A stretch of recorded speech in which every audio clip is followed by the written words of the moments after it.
In a city where the powerful measured their worth by the height of their towers, Leo was just a shadow moving through heat, traffic, and silence. No one knew his name. No one saw his fight. Until, for being 30 seconds late, he was humiliated in front of a door he never should have knocked on. The slap echoed like a verdict. He was nobody. But what Julian, the arrogant heir, didn't know was that the man in the worn-out uniform carried a secret buried under years of quiet restraint, a silent power capable of crushing entire empires. And when his sister's life began slipping away, something inside Leo finally snapped. That night, the ghost the city ignored woke up, and the world would never be the same. In a city that measured a man's worth by the height of his building, he was invisible. He moved through the sweltering afternoon streets, a ghost in a sweat-stained uniform, the oppressive heat of the pavement radiating through the worn soles of his shoes. His name was Leo, though few ever bothered to ask. Today he was just delivery guy, and his only goal was to be on time. He checked the address on his phone again, the azure spire, a needle of glass and steel that pierced the smoggy sky, a monument to a level of wealth he could scarcely comprehend. He was 30 seconds late. 30 seconds that felt like an eternity as he rushed through the ridiculously opulent lobby, the cool marble a stark contrast to the fire in his lungs. The elevator ascended with a silent, unnerving speed, and when the doors opened onto the penthouse floor, he was met with a silence so profound it seemed to have a weight of its own. He knocked on the heavy oak door, his hand trembling slightly, not from exertion, but from a deep, gnawing anxiety. The door swung open, not with a creak, but with the whisper-quiet hiss of expensive engineering. The young man who stood there was the physical embodiment of the building itself, sleek, polished, and radiating an aura of untouchable privilege. He wore a silk robe with a nonchalant air, a smirk playing on his lips as he glanced from Leo's flushed face down to the simple paper bag in his hands. "You're late," he said, his voice smooth but laced with a cold, bored disdain. It wasn't a question. It was an indictment. Leo's heart sank. "I'm so sorry, sir. The traffic on Fifth Avenue it was terrible. I ran the last 3 blocks. He offered the bag, a peace offering. "It's still hot." The young man, whose name was Julian, ignored the bag. He leaned against the doorframe, a predator enjoying the squirming of its prey. "Traffic, you ran. Do you think your excuses have any value to me? Do you understand the concept of time? My time? Every second you wasted is a second I could have been doing something important." He gestured vaguely into the apartment behind him, a cavern of white leather, chrome, and floor-to-ceiling windows that looked down on the entire city. It was a world away from the cramped one-bedroom apartment where Leo's sister lay, her world shrinking with each passing day. The thought of her, of the mounting medical bills, of the quiet desperation that was his constant companion, forced the words from his mouth. "I understand, sir. I apologize. It won't happen again." Julian scoffed, a short, ugly sound. "No, it won't." He took a step forward, closing the distance between them. Leo instinctively flinched back, but there was nowhere to go. And then it happened. A sharp, stinging slap. The sound echoed in the marble hallway, a crisp, violent crack that seemed to silence the entire city. Leo's head snapped to the side, a bloom of heat spreading across his cheek. The shock was so profound, so utterly unexpected, that for a moment he couldn't process it. He could only feel the phantom sting, the vibration of it in his jaw, and the sudden, overwhelming wave of humiliation that washed over him. He had been hit for being 30 seconds late. In this world of immense fortune and casual cruelty, his dignity was worth less than a minute. He slowly turned his head back, his eyes meeting Julian's. There was no anger in the young man's face, no rage. There was only a chilling amusement, a flicker of satisfaction at having asserted his dominance so completely. "That," Julian said softly, "is for my inconvenience." He finally snatched the bag from Leo's numb fingers and tossed a crumpled $20 bill onto the floor. "Keep the change. You obviously need it more than I do." The heavy door clicked shut, leaving Leo alone in the silent, opulent hall, the single bill lying at his feet like an insult. He didn't bend to pick it up. He couldn't. His body felt frozen, locked in place by a shame so deep it felt like a physical weight. His hand unconsciously went to his neck, his fingers finding the cool, worn silver of the locket he always wore. Inside was a tiny, faded photograph of his parents, their smiling faces a relic from a life he had promised to leave behind. They had built an empire, a staggering legacy of innovation and capital that had reshaped the tech industry. They had amassed a fortune so vast it could move markets, a patrimony measured in billions of dollars, with assets spread across stocks, bonds, and even early investments in things like Bitcoin and other cryptocurrencies. But they had seen the poison that such wealth could breed. They had seen the arrogance, the emptiness, the Julians of the world, and they had wanted something different for their son. "True wealth, Leo," his father used to say, "isn't in what you own, it's in who you are. Live a simple life. Know the value of honest work. Never let the money own you." He had made them a promise on their deathbeds, a solemn vow to live humbly, to keep his identity a secret, to never touch the immense inheritance they had left him unless it was for a truly righteous cause. But now, standing in this hallway with the fire of a stranger's handprint on his face, that promise felt like a lead weight in his soul.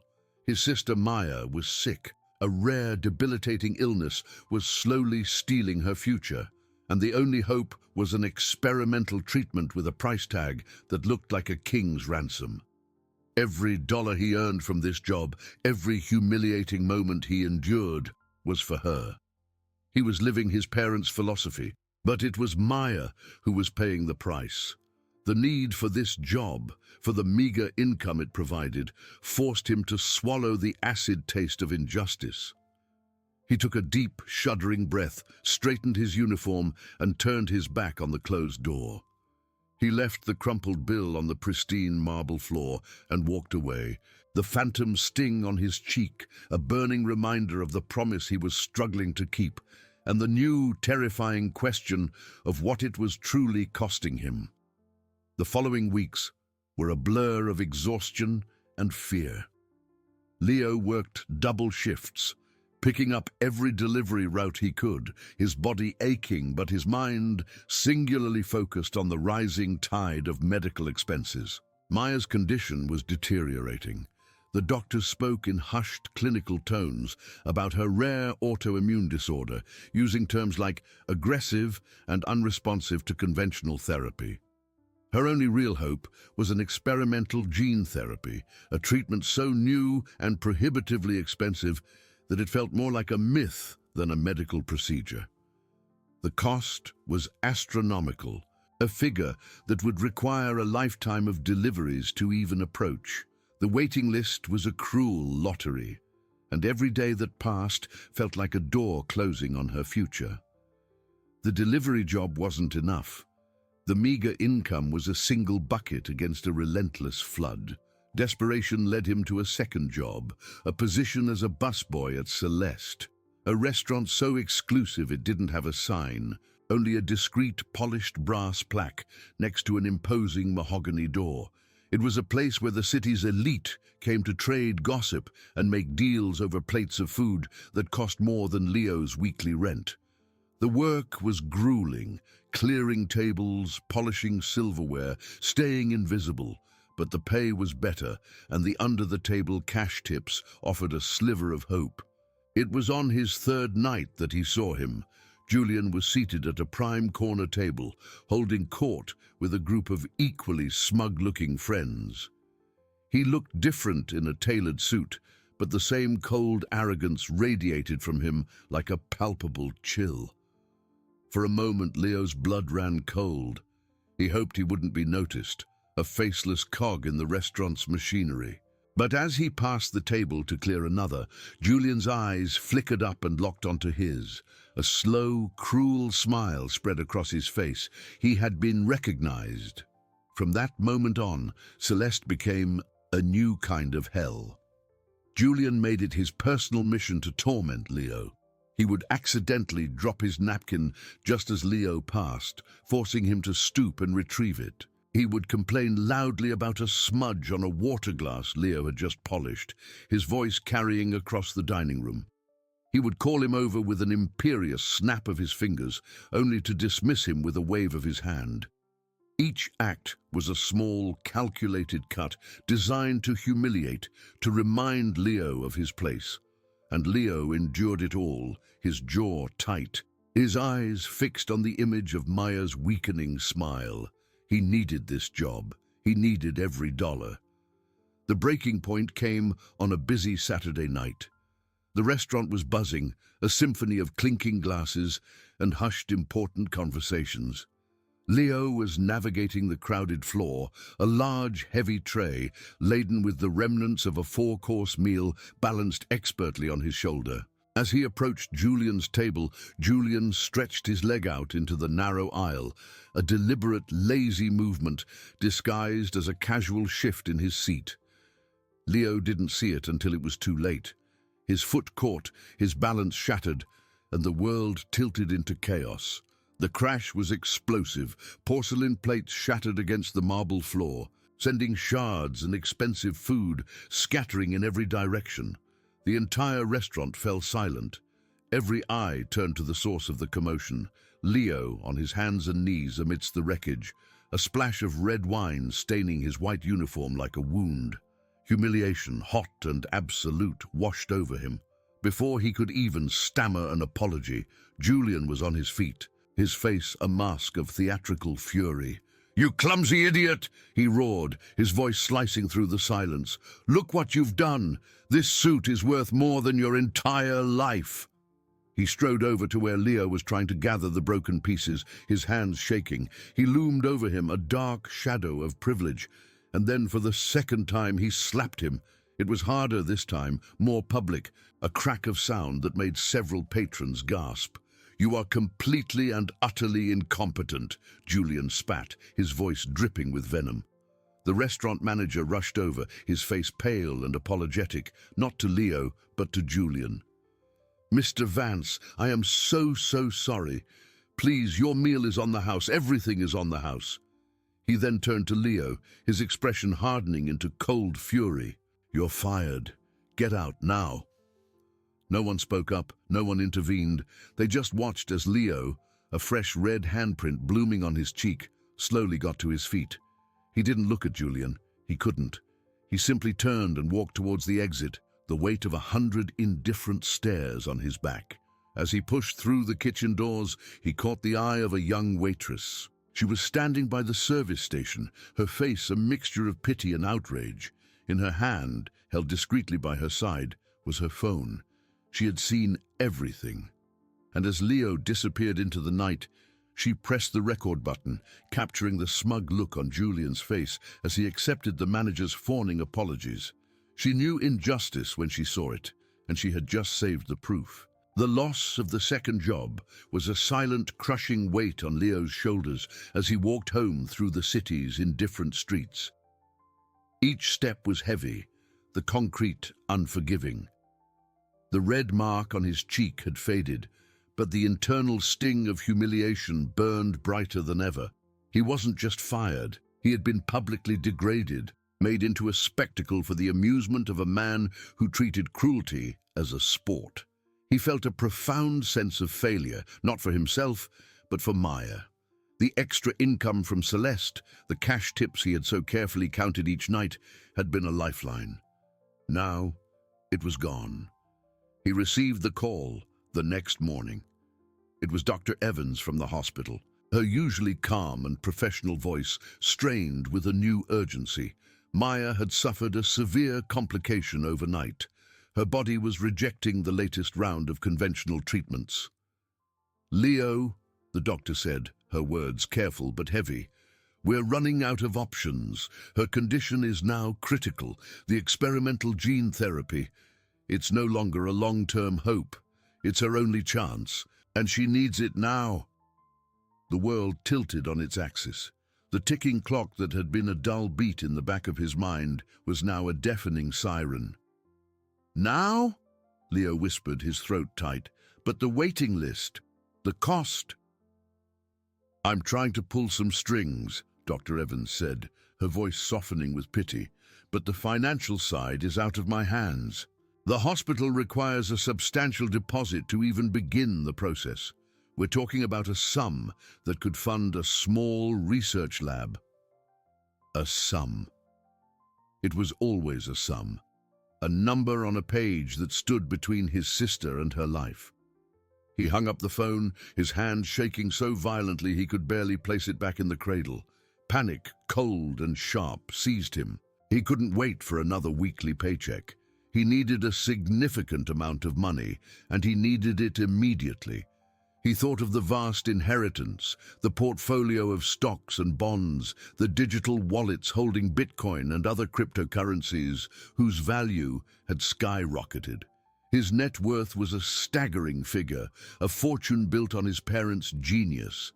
But it was a world away, locked behind a promise that felt more like a curse with every passing second. His desperation drove him online, scrolling through gig economy apps with a feverish intensity. He bypassed the food delivery services, the ride shares. He needed something more. He found it on a specialized site, Viridian Couriers, secure, expedited, high-value deliveries. They promised same-day payment for urgent, sensitive assignments. It was a world of corporate espionage and high-stakes business, but the pay was astronomical for a single job. He signed up without a second thought.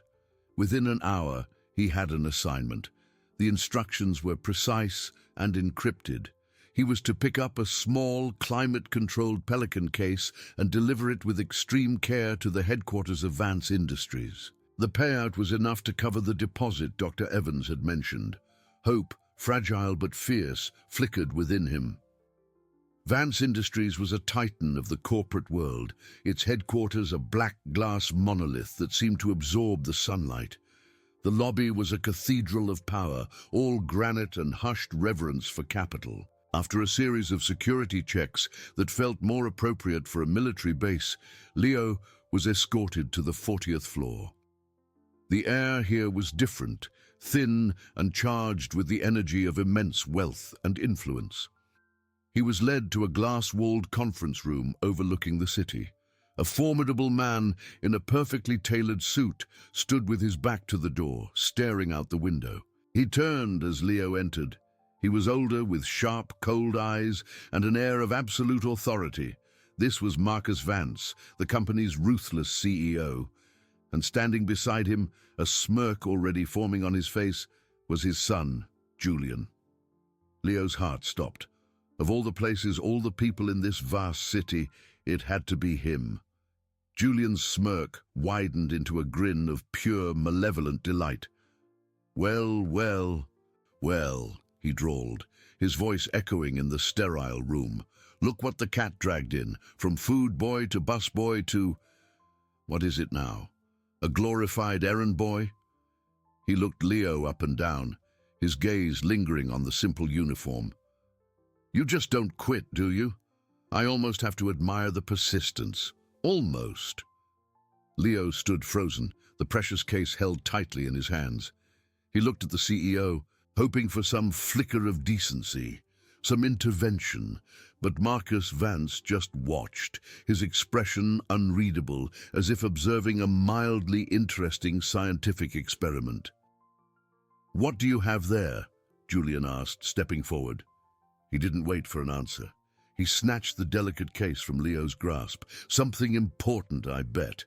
Something that someone's entire business depends on." He tossed the case lightly in the air and caught it. "You know, this little game of ours has been fun, but I'm getting bored. I think it's time for the grand finale." He set the case on the long mahogany table and turned back to Leo.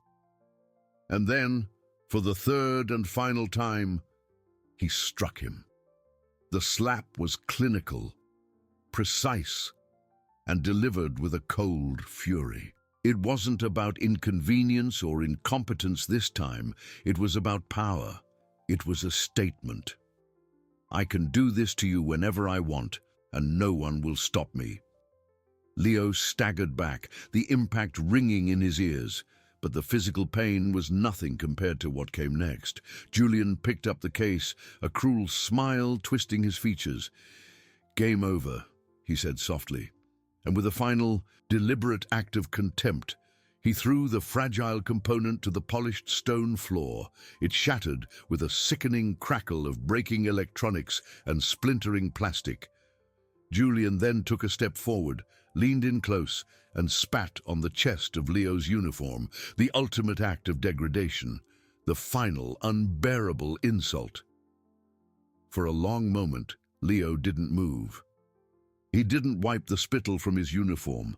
He didn't look at the ruin of the device on the floor. He simply stood there, a statue carved from shock and humiliation, while the echo of the impact and the sound of shattering plastic replayed in his mind. Something inside him, a final thread of hope or resilience, had just snapped.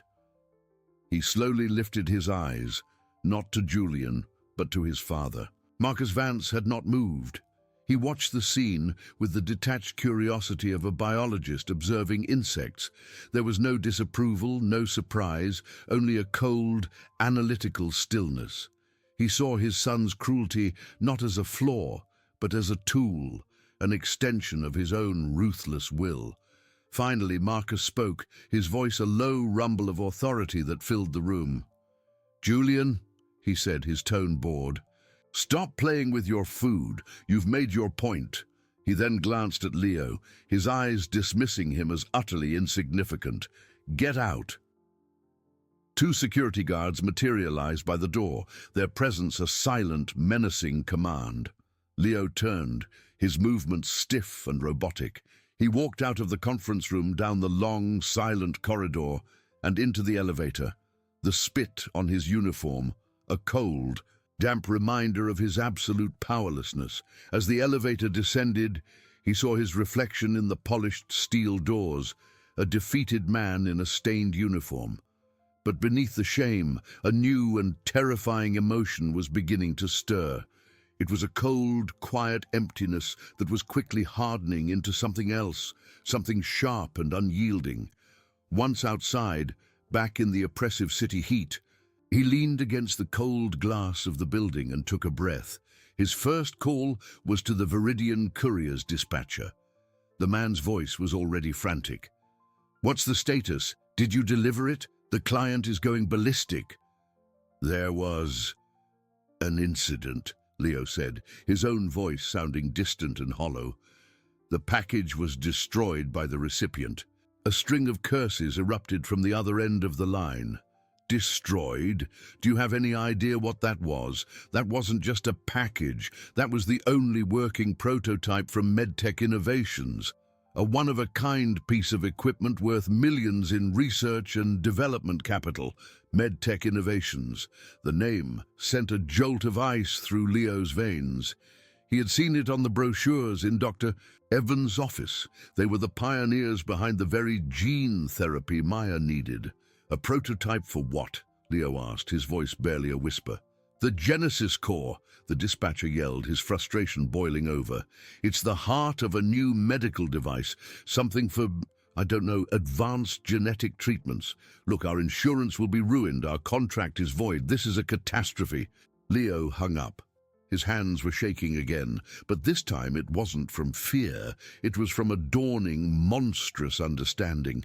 He pulled out his phone, his fingers flying across the screen. He searched for MedTech Innovations. The first result was a press release. Vance Industries complete strategic acquisition of medical research firm MedTech Innovations. It was all there. Vance Industries, the company run by the man who had just watched him be assaulted, owned the lab that created the device. The device that was the key to the treatment. the treatment that was Maya's only hope. Julian hadn't just destroyed a random high-value component. He had, in his casual bored cruelty, personally and directly sabotaged his sister's chance at life. The world seemed to collapse inward, the noise of the city fading into a dull roar. It wasn't a coincidence. It was a cosmic joke of the cruelest kind. At that exact moment, his phone rang again. It was Dr. Evans. "Leo, I am so sorry," she began, her voice filled with a genuine, helpless sorrow. "I just got a directive from the hospital's board. There's been an administrative reshuffling. They're moving Maya out of the specialized care unit." "What?" Leo choked out. "Why? You said she was critical." "My hands are tied," the doctor said, her voice cracking with frustration. "The order came from the top, from the holding company that owns the hospital. It came directly from Vance Industries. That was it, the final piece. It wasn't just a joke. It was a targeted execution." Julian's game had reached its conclusion. He had not only destroyed the cure, but he was now ensuring she would never receive it, clearing a bed, erasing a problem. The cold emptiness inside Leo finally coalesced, crystallizing into a diamond-hard point of pure, silent fury. He walked for what felt like hours, ending up at a small, forgotten park overlooking the river. He sat on a bench and pulled out the silver locket. He opened it, looking at the smiling faces of his parents. He had promised them he would live a simple life, that he would never let their immense fortune, their assets, their stocks, their inheritance, corrupt him. But he had misunderstood. They hadn't wanted him to be weak. They hadn't wanted him to stand by and allow injustice to flourish. True humility wasn't enduring abuse. It was having the power to end it and choosing not to use it for selfish gain. His inaction had put Maya's life in mortal danger. His promise had become a shield for the wicked. He closed the locket with a soft click. He reached into a hidden pocket in his worn backpack and pulled out a simple, featureless burner phone. He powered it on. There was only one number in the contacts, listed under the name Arthur. He pressed the call button. It was answered on the first ring. "It's been a long time," a calm, steady voice said on the other end. "I was beginning to wonder." "It's time, Arthur," Leo said, and his voice was unrecognizable. The tremor was gone. The meekness was gone. In its place was the cold, quiet authority of a man who owned empires. "I want a full report on our leverage against Vance Industries." "Already on your screen," Arthur replied without hesitation. "We've been acquiring their corporate debt for the last 3 years through a series of shell corporations. As of this morning, we are their single largest creditor. Their entire capital structure is dependent on our goodwill." "Good," Leo said. "Prepare to call in all of it, every single dollar. And Arthur, schedule an emergency board meeting. I'll be attending." There was a moment of silence on the line, the only sound the distant hum of the city. Then Arthur's voice, as calm and steady as a surgeon's hand, came through. "Consider it done. The machine is awake." The line went dead. The call had lasted less than a minute, but in that minute, the world had shifted on its axis. Far across town, in a quiet office overlooking a private garden, Arthur placed the phone down. He was an older man with eyes that had seen the rise and fall of corporate empires. He had been Leo's father's most trusted advisor, the loyal guardian of a vast and silent fortune. For years, he had managed the immense inheritance, growing the capital through shrewd investments in stocks, technology, and emerging markets, watching the net worth swell into a figure that would make nations tremble. He had honored his friend's wish, keeping the young heir protected from the corrupting influence of his own wealth. But he had also prepared for this day.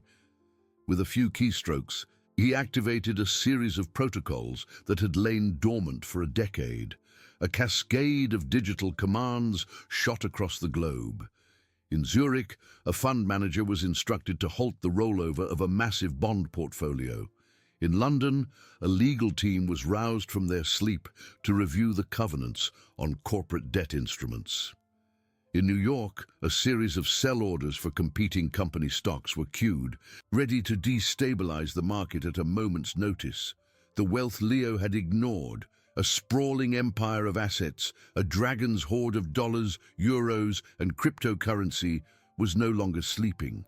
It was a weapon being aimed with cold, calculated precision. At Vance Industries, the first tremor was felt in the finance department.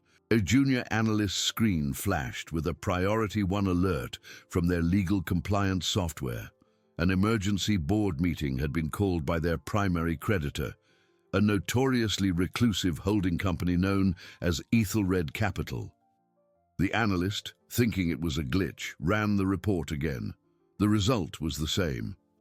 Panic set in. He sprinted to his director's office, who in turn ran to the CFO. The chief financial officer, a man who prided himself on his unflappable demeanor, felt a cold dread seep into his bones.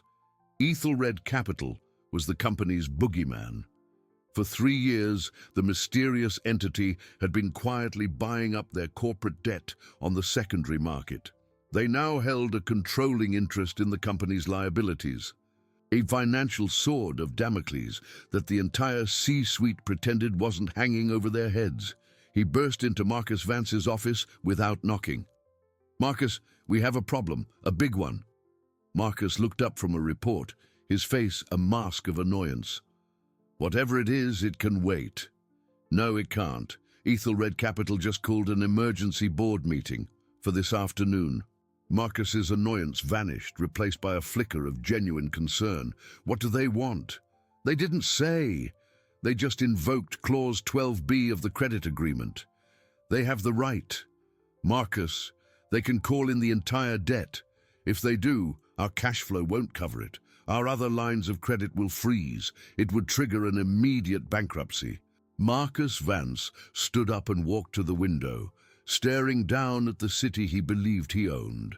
He had built his business on ruthless aggression, on leveraging every dollar of capital to crush his competitors. To be so completely outmaneuvered by a faceless entity was infuriating. "Find out who is behind Ethelred," he commanded. "I want a name. I want to know who I'm dealing with."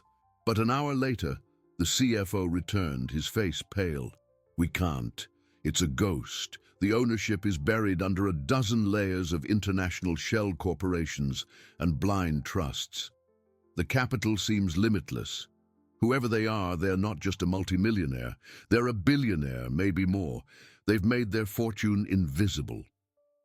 Julian sauntered into the office then, bored. "What's all the fuss about? Some accounting problem?" "Ethelred Capital has called a board meeting," Marcus said, his voice tight. "I want you there. It's time you saw how real business is done, how threats to our family's wealth are dealt with." Julian shrugged, more interested in his phone. "Fine, whatever. Can we make it quick? I have plans." He had no idea that the threat was the very man whose life he had been treating as a disposable toy.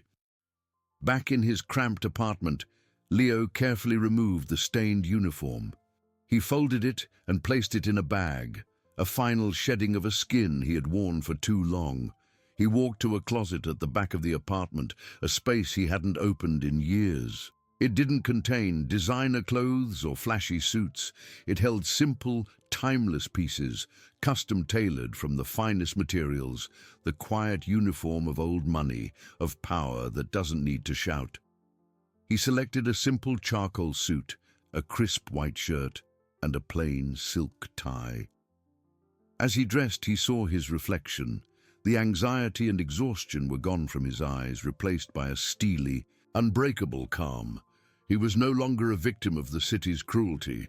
He was the man who owned the city's debt. He was the righteous cause his parents had spoken of, and he was about to use their inheritance not for profit, but for justice. The Blacktown car that collected him moved through the city traffic with an unobtrusive grace, its tinted windows turning the chaotic streets into a silent film. Leo sat in the back, his posture perfect, his hands resting calmly on his knees. He wasn't looking at the blur of the city he had once served on foot. His gaze was inward, focused on the task ahead. He was no longer Leo the delivery guy. He was the sole heir to a staggering fortune, a silent billionaire whose net worth was a complex tapestry of global investments, technology patents, and a vast portfolio of assets that could make or break companies like Vance Industries. His inheritance wasn't just a pile of money, it was a potent weapon, and for the first time, he felt its true weight. Inside the glass monolith of Vance Industries, the atmosphere on the 40th floor was thick with a tension that the climate control system couldn't dissipate. The emergency board meeting had been called with such abrupt authority that it sent shockwaves through the executive ranks. The board members, a collection of the city's most powerful figures, sat around the long, polished mahogany table, their faces grim. They spoke in hushed, anxious tones, speculating about the identity of Ethelred Capital. They were men accustomed to power, to being the ones who made the calls, and this sudden summons from an unknown entity had left them feeling unnervously exposed. Their own considerable wealth felt fragile in the face of this mysterious financial predator. Marcus Vance stood at the head of the table, projecting an aura of calm control he did not feel. He had spent the last 2 hours with his legal and financial teams, trying to find a weakness, a chink in Ethelred's armor, but there was none. The entity's capital seemed bottomless, its strategy flawless. They were trapped. "Let's remain calm," Marcus said, his voice a low, steady baritone that belied the frantic pounding in his chest. "This is likely a negotiation tactic. They want something, a higher rate of interest on their bonds, perhaps a seat on the board. We will listen to their proposal, and we will deal with it from a position of strength." Julian sat beside his father, utterly bored by the proceedings. He scrolled through social media on his phone, oblivious to the palpable fear in the room. To him, this was just another tedious business meeting, a dull distraction from his life of leisure. "Why is everyone so worked up?" he whispered to his father, a petulant edge to his voice. "Just pay them whatever they want. We have the money." Marcus shot his son a look of pure venom. "This isn't about money, you fool," he hissed. "This is about control. This is about our entire patrimony. Stay quiet and try to learn something." Julian rolled his eyes and went back to his phone, completely missing the significance of the moment. Precisely at 3:00 p.m., the double doors to the boardroom swung open. It wasn't an assistant or a lawyer who entered, but a man no one on the board recognized.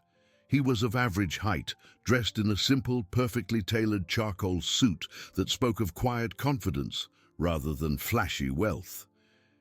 He moved with a calm, deliberate purpose that immediately drew every eye in the room. Julian looked up from his phone, a flicker of recognition dawning, quickly followed by a sneer of contemptuous disbelief. "You," he scoffed, a short, ugly laugh escaping his lips. "Are you lost? The service entrance is in the basement." Several board members looked confused, while Marcus Vance stared, his mind racing to place the familiar face. It was the delivery boy, the incompetent busboy, the pathetic courier. What in God's name was he doing here? "Security!" Marcus bellowed, his composure finally cracking. "Get this man out of my boardroom!" The 2 guards who had been standing outside the doors moved to enter, but Leo paid them no mind. He didn't look at Julian's mocking face or Marcus's sputtering rage. His gaze was fixed on the single empty chair in the room, the one at the head of the table directly opposite Marcus Vance. With a silence that was more powerful than any shout, he walked the length of the room. The board members watched, stunned into inaction, as this unknown man, this apparent nobody, approached the seat of ultimate power. He pulled the heavy leather chair back, the sound echoing in the cavernous, silent room. He didn't ask for permission. He didn't hesitate. He sat down, placing his hands on the table, and looked directly at Marcus Vance, his eyes as cold and hard as polished steel. The guards froze at the door, sensing a shift in power so profound it was almost a physical force. Julian's smirk faltered, replaced by a dawning, horrified confusion. In that single, audacious act, Leo had seized control of the entire room, and the reckoning had just begun. The silence that followed was absolute. It was heavier than the polished mahogany of the table, more solid than the granite walls. For a full 10 seconds, no one moved, no one breathed. Marcus Vance's face, which had been a mask of sputtering rage, slowly hardened into a stone of cold, dangerous confusion. The gears were turning in his ruthless mind, trying to process an equation that made no sense. This was not a negotiation tactic. This was an invasion. "Who are you?" Marcus finally asked, his voice low and guttural, each word laced with a threat.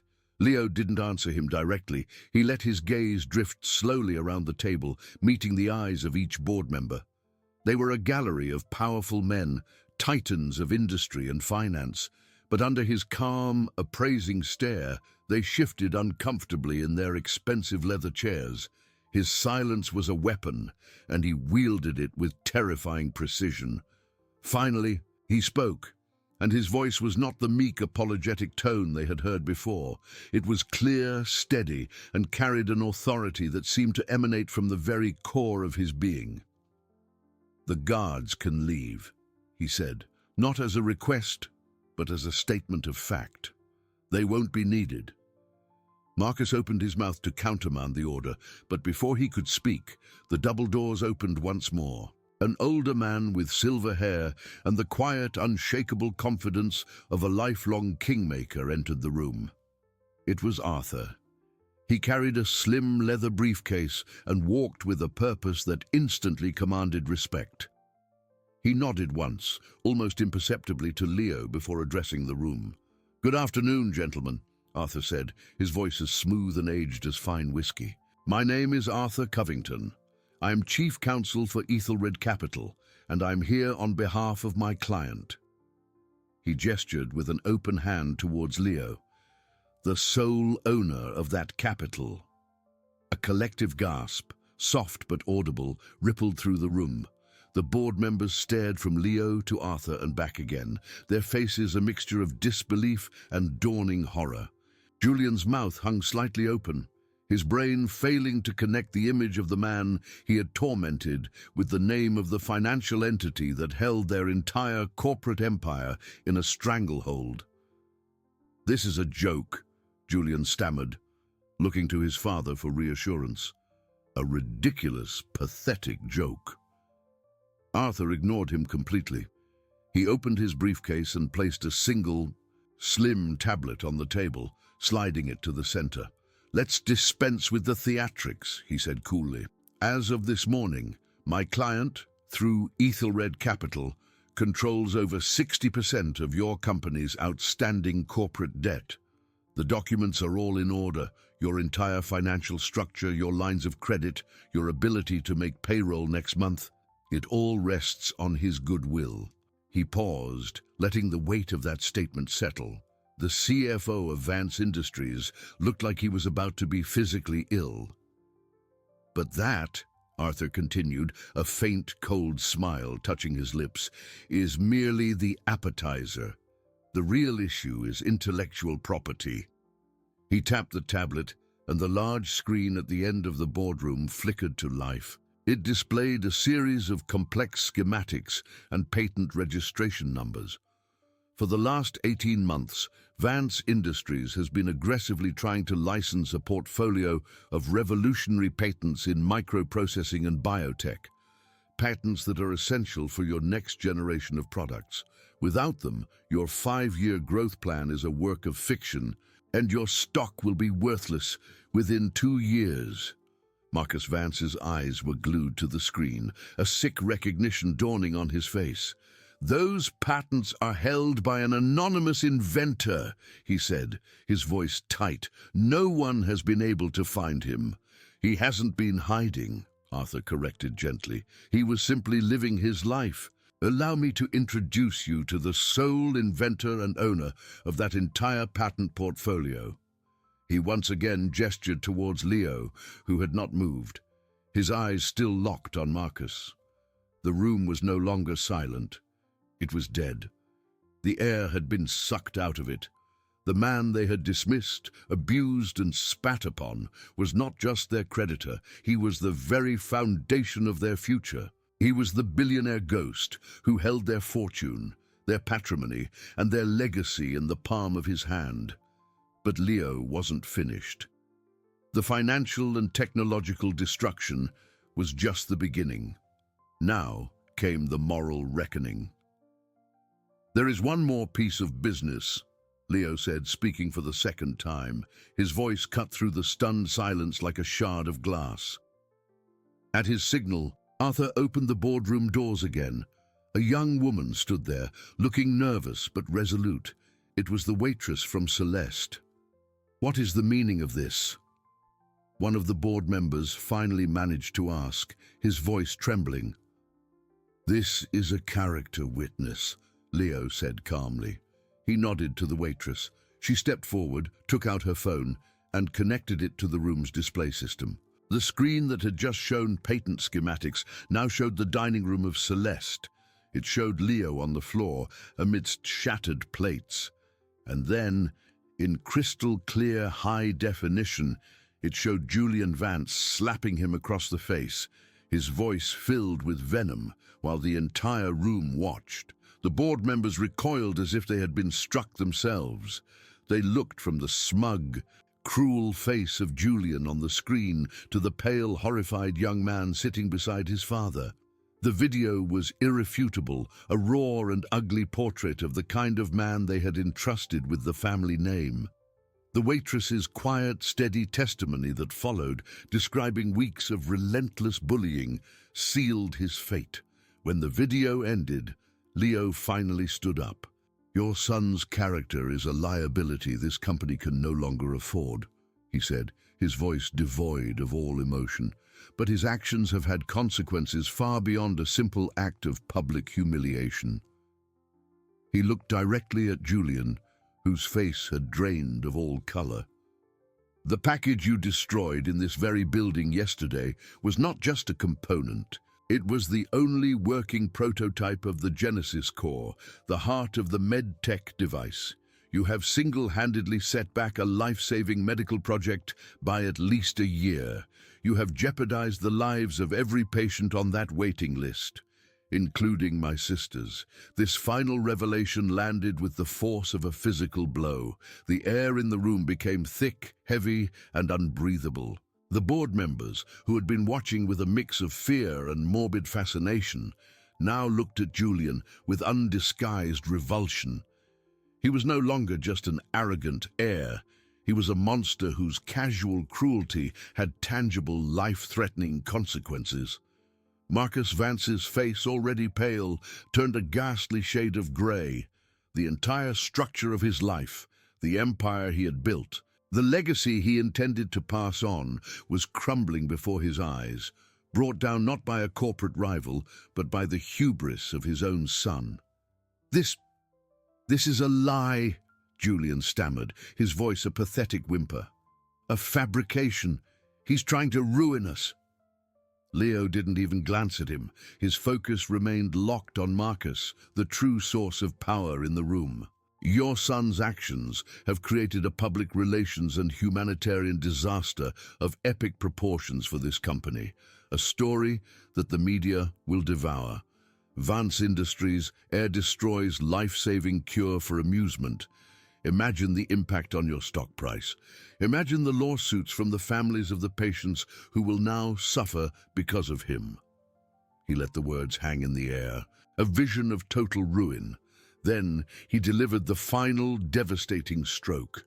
"But that won't be your concern," Leo said, his voice dropping to a near whisper, yet carrying more weight than any shout. "Because as of this moment, I am exercising my rights as your primary creditor. I am calling in all of your corporate debt, every bond, every note, every dollar. Payment is due in full, effective immediately." If the room had been dead before, it was now a vacuum. The CFO made a small, choking sound. "That's impossible," he whispered to no one in particular. "It would trigger a cascade of defaults. Our assets would be frozen. It's immediate and irreversible bankruptcy. The company would cease to exist by the end of the week." Panic, raw and uncontained, finally erupted. Board members started talking at once, their voices a cacophony of fear and accusation. Julian looked as if he had been struck by lightning, his mouth agape, his world finally, completely shattered. Marcus Vance, the titan of industry, visibly broke. The mask of control shattered, revealing the desperate, terrified man beneath. He took a staggering step forward, his hands raised in a gesture of supplication. "Wait," he pleaded, his voice cracking. "Please, don't do this. There must be another way. We can make a deal. Name your price. Any price. What do you want? More capital? Higher interest? A controlling stake in our stock? Just name it." Leo watched the man crumble, feeling not a shred of triumph, only a profound and weary sadness. He had never wanted this. He had never wanted their money or their power. He had only wanted to be left alone, to live a simple life and care for his sister. They had forced his hand. "My terms are not financial, Marcus," Leo said, his voice regaining its cold, clear authority. "My price is justice."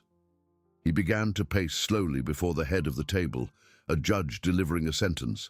"First," he said, stopping to look directly at the CEO, "you will step down as CEO and chairman of the board of Vance Industries, effective immediately. You will resign from all your positions and sever all ties with this company.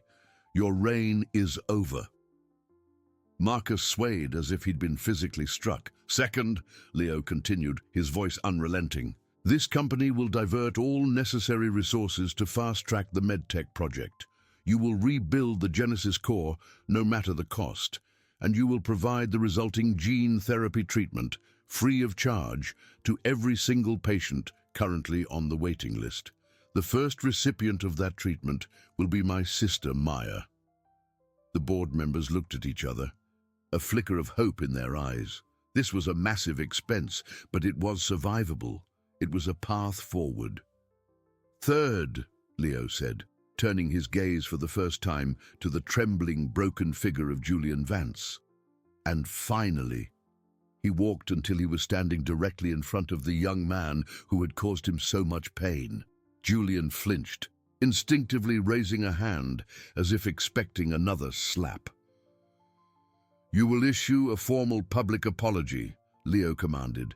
"Not a press release written by lawyers, but a personal statement delivered by you, admitting to your actions. And then, for 1 full year, you will perform community service. You will work, full-time and unpaid, at a homeless shelter in the city's poorest district. A shelter, I might add, that is funded by my own family's charitable foundation. You will serve meals, clean floors, and learn what it means to be truly humbled." The terms hung in the air, a perfect and terrible symmetry of justice. The board looked at Marcus, who seemed to have aged 20 years in as many minutes. He looked at his son, then at the faces of his colleagues, and he knew it was over. There was no negotiation. There was only acceptance or annihilation. With a shuddering sigh that seemed to drain the last of his arrogance, he nodded. "We agree," he whispered. "We agree to all of it." The words, barely a whisper, hung in the air like a death sentence. For a moment, the only sound was the frantic, shallow breathing of the ruined men. Then Arthur Covington stepped forward, his calm demeanor a stark contrast to the chaos he had just orchestrated. He placed a set of documents on the table in front of Marcus. "These are the resignation papers, effective immediately," he said, his voice level, "and a binding agreement outlining the terms my client has just presented. Sign them. The board will ratify your decision. The transfer of your assets to cover the fast-tracking of the MedTech project will begin within the hour." Marcus Vance, a man who had built an empire on the strength of his signature, now looked at the pen Arthur offered him as if it were a venomous snake. His hand trembled as he took it. With the last dregs of his shattered pride, he signed away his life's work. One by one, the board members followed suit, ratifying the new direction of the company, their own fortunes saved from the brink of annihilation by sacrificing their king. The aftermath was as swift and merciless as the verdict. Marcus Vance disappeared from the public eye, a ghost in the corporate machine he had built. News outlets reported his sudden retirement with polite, sanitized speculation. But within the glass towers of the financial district, the truth spread like wildfire. An unknown power had decapitated an empire in a single afternoon.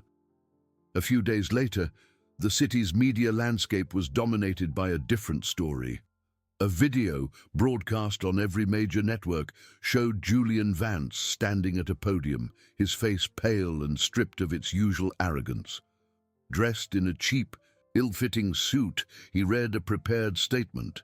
His voice, usually so full of sneering confidence, was a flat, defeated monotone. He confessed to his repeated assaults on an employee, to his wanton destruction of valuable property, and to the callous disregard for human life his actions represented. It was a humiliating, soul-bearing confession watched by millions. The final scenes of the news report were even more shocking. They showed Julian, his designer clothes, replaced with a plain apron and rubber gloves, scrubbing floors at the downtown homeless shelter. He was sullen, his movements clumsy, but he was there, serving soup to the very people his world had taught him to ignore. The camera lingered on his face, a portrait of a prince reduced to a pauper. His former wealth and patrimony, now nothing but a bitter memory. In a quiet, sunlit room at the city's best hospital, that same news report played silently on a small television. But no one in the room was watching it. Leo sat in a chair beside a hospital bed, holding his sister's hand. Maya was pale and weak, but for the first time in years, there was a light in her eyes that had nothing to do with fever. The faint, rhythmic beep of the monitor beside her was the sound of hope. The new treatment, powered by the rebuilt Genesis core, was working. They said the waiting list was cleared, Maya whispered, her voice still fragile. Everyone is getting the treatment now because of an anonymous donor. Leo squeezed her hand gently. That's right, he said, his voice thick with emotion. Someone decided it was the right thing to do. He looked at his sister's smile, a genuine, hopeful smile he thought he might never see again. This was the true return on his investment. Not the soaring value of stocks or the appreciating price of his Bitcoin holdings, but this single, priceless moment. The immense fortune his parents had left him, the inheritance that had felt like a cage, had finally become a key. He reached into his pocket and pulled out the old silver locket. He didn't need to open it. He knew the faces inside. He had misunderstood their final wish. They hadn't wanted him to hide from the world or from the power they had bequeathed him. They had wanted him to be uncorrupted by it. They wanted him to understand that true wealth isn't measured in dollars or euros, in assets or capital, but in the good you can do with it.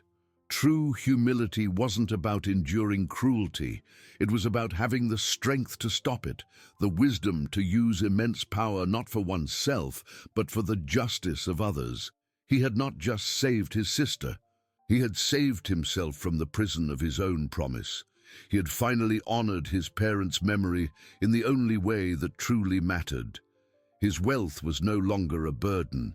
It was a tool, a responsibility, and he had finally, after all this time, found a reason to wield it.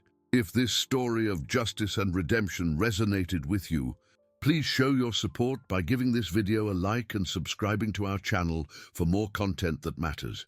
We'd love to hear your thoughts in the comments below. What does true wealth mean to you? Thank you for watching.